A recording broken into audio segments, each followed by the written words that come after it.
Les halles de Limonest placées en redressement judiciaire 6 mois seulement après leur ouverture. La ville a saisi le tribunal de commerce. Aucun loyer ne lui a été versé depuis le début de l'année. Les précisions de Laurent Canonico.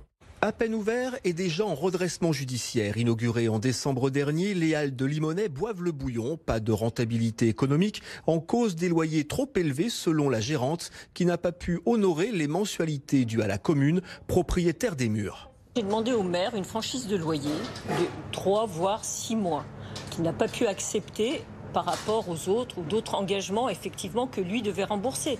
Mais on aurait pu s'arranger autrement et je suis toute... Moi, je suis pour le dialogue. De toute façon, c'est un lieu de vie ici, c'est en plein centre du village. Il peut que nous aider, c'est pas possible autrement. Elle voudrait qu'on réduise les loyers. Il n'y aura pas de réduction de loyer.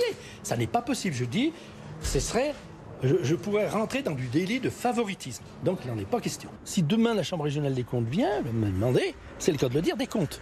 Pourquoi un tel aurait une réduction de loyer et pas les autres ? Un espace traiteur-restauration, une poissonnerie, une fromagerie, au total 230 mètres carrés d'espace commercial, autant en réserve pour un loyer de 4 182 € par mois. Condition avantageuse selon le maire. La gérante, elle, avance le 1,5 million d'euros investis pour l'aménagement du lieu.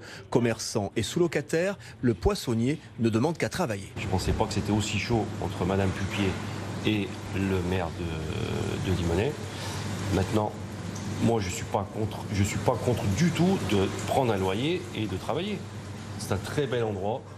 J'ai pas envie de partir. Depuis la mise en redressement judiciaire, les loyers sont honorés. 3 mois encore pour trouver un terrain d'entente. Même s'ils s'opposent, les deux parties souhaitent poursuivre ensemble l'activité.